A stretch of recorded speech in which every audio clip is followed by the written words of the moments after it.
Hello friends, Mahanadi அடுத்து வர எபிசோடில் என்ன நடக்கலாம் அப்படிங்கிறத பற்றி பார்க்கலாம். இன்றைக்கான எபிசோட் ரொம்ப இன்ட்ரெஸ்டிங்கான எமோஷனல் எபிசோடாக இருந்தாலும் 500வது எபிசோடு நம்ம என்னென்னமோ எதிர்பார்த்துக்கிட்டு இருந்தோம். ஏன்னா ஏற்கனவே ஷூட்டிங் ஸ்பாட் ஏரியாவில் டேரக்டர் பிரவீனாக இருக்கட்டும், ரைட்டர் பாரியாக இருக்கட்டும், எல்லாரும் வந்து 500வது எபிசோடில் செம இன்ட்ரெஸ்டிங்கான உங்களுக்கு ஒரு ட்விஸ்டிங் இருக்குது கேம் ஆன் அப்படி இப்படிங்கிற மாதிரிலாம் நிறையா பிக்சர் ஷேர் பண்ணியிருந்தாங்க. நம்மளும் அதை வச்சு ஏதோ ஒன்று நடக்க போகுது அப்படிங்கிற மாதிரி தான் யோசிச்சிருந்தோம். ஆனால் இன்றைக்கான எபிசோட் பார்க்கும்போது ரொம்பவுமே ஒரு ஆவரேஜான எபிசோடாக இருந்துச்சு.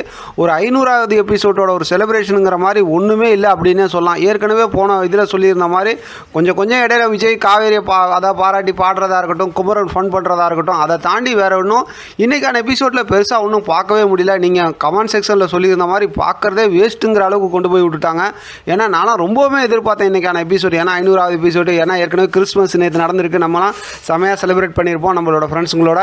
அதோட பார்த்தா இன்றைக்கான எபிசோடில் ஏதாவது ஒரு ஃபன் பண்ணியிருப்பாங்க, ஒரு இன்ட்ரெஸ்டிங்கான ஒரு மூமெண்ட்டை கொண்டு வந்திருப்பாங்க. நிறைய எதிர்பார்த்தா ரொம்பவுமே பொசுக்குன்னு முடிச்சிட்டாங்க. நாளைக்கான எபிசோடில் ஏற்கனவே ஷூட்டிங் ஸ்பாட் ஏரியாவில் பார்த்த ஒரு 3 ஃபோட்டோ இருக்குல்ல, தாத்தா வந்து விஜய்க்கு அட்வைஸ் பண்ணுறதா இருக்கட்டும், காரில் போகும்போது காவேரி வெறுப்பேற்றிக்கிட்டு விஜய் பாட்டு பாடுறதா இருக்கட்டும், அது மட்டும் இல்லாமல் காவேரி நெத்தியில் ஒரு காயம் பட்டுச்சுல, அந்த ஒரு மூமெண்ட்லாம் இருக்குல்ல, அதை நாளைக்கு கொண்டு வருவாங்களா இல்லை ப்ரொமோல ஏற்கனவே சொன்ன மாதிரி. ஏன்னா ஏற்கனவே ராகினி நல்லா காவேரியை பேசி வெறுப்பேற்றி வச்சு பயமுறுத்தி வச்சிருக்காங்க.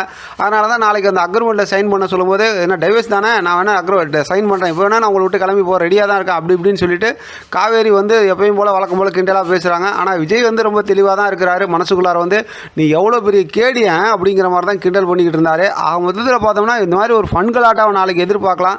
நாளைக்கான எபிசோடு இன்றைக்கி மாதிரி ரொம்ப சொதப்பிட்டாங்க அப்படின்னா செம்ம டிசப்பாயிண்டடான எபிசோட் அப்படின்னு தான் சொல்லலாம். ஏன்னா நிறைய எதிர்பார்ப்புகளை ஏற்படுத்திட்டு ரொம்ப ஆவரேஜாக கடந்த 2 வாரமாக ஸ்டோரியை கொண்டு போகிறாங்க. அதாவது பர்த்டே சீசன் முடிஞ்சதுலேருந்து ஸ்டோரி ஏனோ தானான்னு கொண்டு போயிட்டு இருக்காங்க. இவங்களாம் சூப்பரான டேரக்டர், ஏற்கனவே நல்ல சீரியல் எடுத்திருக்காங்க. நம்மளை ரொம்ப எதிர்பார்க்க ஏற்படுத்திட்டு நல்ல ஹீரோ நல்ல ஹீரோயினை வச்சு இப்படியா ஸ்டோரியை கொண்டு போவாங்க அப்படிங்கிற மாதிரி மனசு கஷ்டத்தை ஏற்படுத்துகிறாங்க.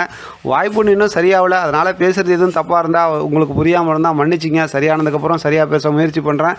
நாளைக்கான எபிசோட் எப்படி இருக்குங்கிறத பார்க்கலாம். இதை பற்றின உங்களோட கருத்து கமெண்ட் பாக்ஸில் தெரியப்படுத்துங்க. தொடர்ந்து ஆதரவு கொடுங்க. தேங்க்யூ ஃப்ரெண்ட், தேங்க்ஸ் ஃபார் வாட்சிங்.